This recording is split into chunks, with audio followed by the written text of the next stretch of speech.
The Gainsborough District Heritage Association presents a brief history of Marshall Sons & Co Limited of Gainsborough, which was an industrial town situated in the agricultural county of Lincolnshire.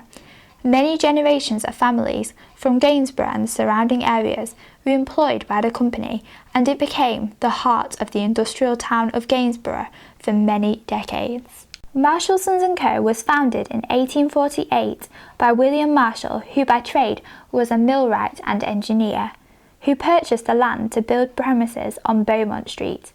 This occurred after the sale of the Back Street Foundry in 1855, which was situated between North Street and Church Street. The family business was created when William's eldest son entered the business in 1849, and followed by Henry, the younger son, who entered 4 years later in 1853. The company produced agricultural machinery in the form of threshing machines, and due to the encouragement from William's two sons, the company expanded and developed portable engines. In 1856, it was claimed by William Waller, the firm's chief engineer, that in the previous 10 years of the company's existence, it had produced 2,200 portable engines. Two of the original portable engines produced by the company were sold to Lincolnshire farmers at Blyton and Sturton-by-Stow. However, in 1913, 1,300 engines were sold, with the great majority going to overseas customers. In 1870, the manufacture of tea-preparing machinery and road rollers also began. In 1892, the firm occupied 20 acres with 2,200 employees. By the 1900s, the firm employed 4,150 men and boys. The factory worked 54 hours per week, including Saturday mornings, 1.5 hours being allowed for breakfast and lunch breaks.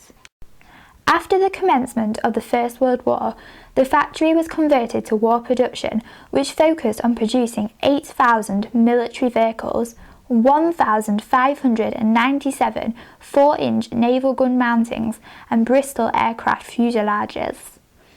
After the war, there was a decline in the profitability of all types of steam engine products, as well as threshing machines and combine harvesters. The company was struggling during the 1930s, and in 1935, Thomas W. Ward Limited of Sheffield came to the rescue, and in March 1936, an entirely new company was formed. During the Second World War, the company again was converted to war production, which included building gun mountings and midget submarines.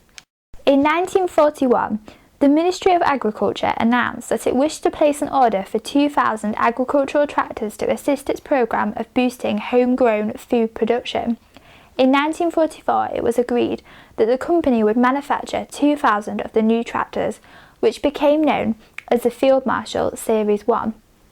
The tractor's reliability and performance was soon acknowledged by the farming fraternity, and there was a great demand for the new models. In 1956, the production of track Marshall tractors began. By 1963, there was the introduction of the new diesel road rollers, and by 1964, the production of a new range of boilers called the Wicks water tube boilers commenced. The works were divided into two parts, known as the north and south sides, and were connected by a tunnel under Station Road, which led to the Manchester, Sheffield and Lincolnshire railway station. It later became part of the Great Central Railway, which was on the east side of the site. We'll start off at the far end on the photograph, and Boiler Mountain Bay was where majority of the boilers was assembled. Now then, off that you had some buildings that was known to people that worked in there as the Klondike. Colville Terrace, you had another entrance which was number 3 entrance, and that entrance used to take you into the boiler shop. Now then, the house on Colville Terrace at the top, if you look closely at it, it is cut off at 45 degrees, the brickwork on the corner. Now this was because they'd built a big Wicks water tube boiler and they hadn't enough room to get it down Colville Terrace. So Marshall's purchased that house and we took the corner off so they could get the boiler in. Shops then where you had all the machining done, such as gear cutting, you had grinding, milling and boring and drilling, and that was all done in that particular area.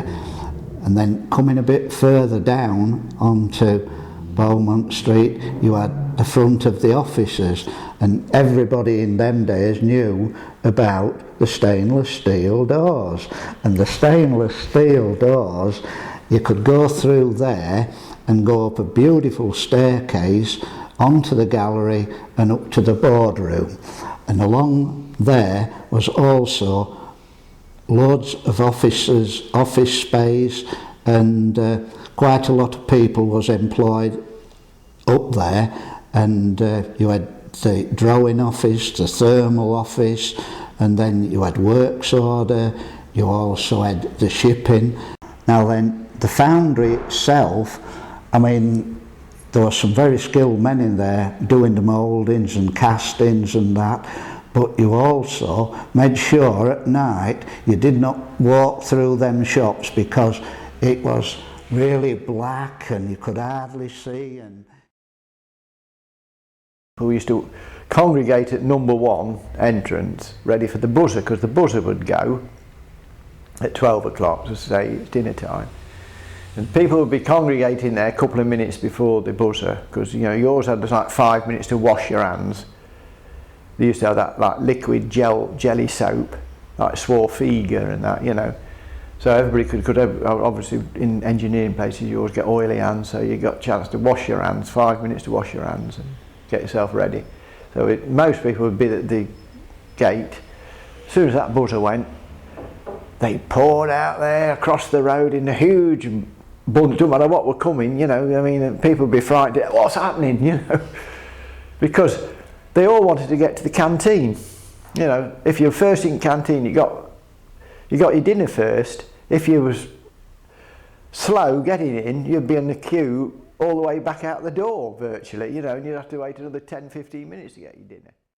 In 1968, the Marshall Group of companies became part of the Thomas W. Ward Group, and in 1969, Marshalls and Fowler started to trade under the joint name of Marshall Fowler Limited. In 1975, Thomas W. Ward sold their interest in the company to British Leyland, and the company was renamed Aveling Marshall Limited. The main products the company then produced were crawler tractors and wheeled shovel loaders.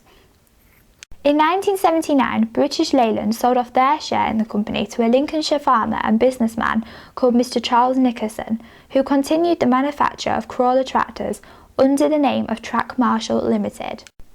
1986 saw the final conclusion of production on the former site of Marshall Sons & Co. Limited, as the Track Marshall Company ceased to exist.